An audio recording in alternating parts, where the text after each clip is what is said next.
আসসালামু আলাইকুম বন্ধুরা। আজকে নতুন একটা শিক্ষা পাইলাম যে একজন মানুষে ভুল করলে তারা কিভাবে শিক্ষা দিলে হে ভালো করে শিখবো আর সারা জীবন মনে রাখবো বলতো না। এই শিক্ষাটা আজকে নতুন কোনো শিক্ষা না, বহুত পুরানা শিক্ষাই।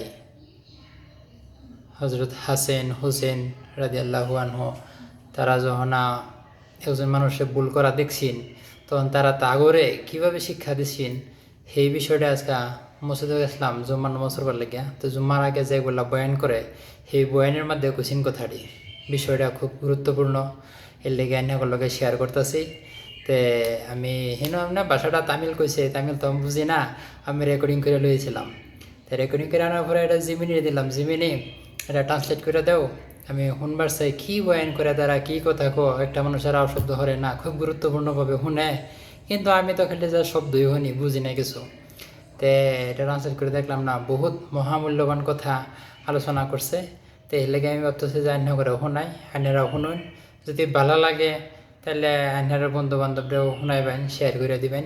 তো আচ্ছা ঠিক আছে, আর কথা না বাড়াইয়া চলুন শুনি কি আজকে ওয়াজ করছে আর কি নতুন শিক্ষা পাইলাম। আপনি যে অডিওটি দিয়েছেন সেটির মূল কথাগুলো বক্তার কণ্ঠের ভাব অনুযায়ী নিচে বাংলায় অনুবাদ করে দেওয়া হলো। বক্তার বক্তব্যের বাংলা অনুবাদ। হে আমার প্রিয় ভাইয়েরা, আমাদের ইমানের ওপর পাহাড়ের মতো অটল থাকতে হবে। দুনিয়া যেদিকেই যাক না কেন, একজন মুমিনের হৃদয় সবসময় তার স্রষ্টার সাথে যুক্ত থাকা চাই। মনে পড়ে সেই মহান সাহাবী ও নবীর দৌহিত্র হাসান এবং হুসাইন এর কথা। তারা যখন দেখলেন এক বৃদ্ধ লোক ভুলভাবে অজু করছেন, তারা কিন্তু তাকে সরাসরি গিয়ে অপমান করেননি, বরং তারা বুদ্ধিমত্তার সাথে বললেন, চাচা যান, আমরা দুই ভাই একটু অজু করি, আপনি দেখুন তো আমাদের মধ্যে কার অজুটা বেশি সঠিক হচ্ছে। এই ছিল তাদের বিনয়। আমাদেরও উচিত অন্যকে নম্রভাবে ইসলামের পথে ডাকা। আল্লাহ রব্বুল আলামিন পবিত্র কোরআনে ইব্রাহিম আয়ের জবানে শিখিয়ে দিয়েছেন, আমার নামাজ, আমার কোরবানি, আমার জীবন এবং আমার মরণ সবকিছুই একমাত্র বিশ্বজগতের প্রতিপালক আল্লাহর জন্য। আমাদের প্রতিটি কাজ যেন শুধু তাকে খুশি করার জন্যই হয়, লোক দেখানোর জন্য নয়। এই বরকতময় সময়ে আমরা যেন আল্লাহর কাছে ক্ষমা চাই।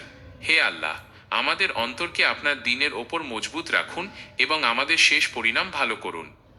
মূল পয়েন্টগুলো এক নজরে: ইমানের দৃঢ়তা, কঠিন সময়েও বিশ্বাসে অবিচল থাকা; বিনয়ী আচরণ, অন্যকে সংশোধন করার সময় হাসান ও হুসাইন এর মতো নম্রতা অবলম্বন করা; একনিষ্ঠতা, জীবনের সব কাজ একমাত্র আল্লাহর সন্তুষ্টির জন্য করা; দোয়া, হেদায়েতের ওপর টিকে থাকার জন্য আল্লাহর সাহায্য প্রার্থনা করা।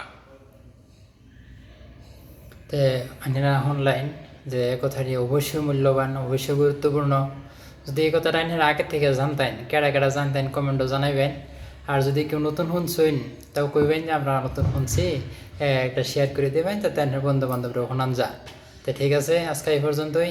আল্লাহ হাফিজ। ও আরেকটা কথা বলে গেছি, আরেকটা কথা হইলো যে খুতবা যে দেয়, খুতবা তো সব সময় আরবি ভাষা দেয়, কিন্তু কই না আমরা কয়জনেই বা বুঝি আরবিত কি কইতেছে না কইতেছে।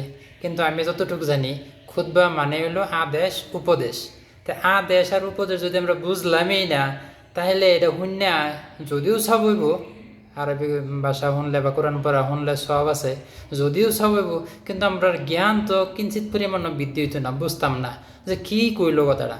তাই আমি আজকে চেষ্টা করাম রাতের 8টা পর্যন্ত একটা ভিডিও দেম যে আজকার খুতবার মধ্যে কোন কথাগুলাই কইছে, এটা বাংলা অনুবাদ না করে শোনায়াম। তো ঠিক আছে, ভালো থাকুন, সুস্থ থাকুন, আল্লাহ হাফেজ।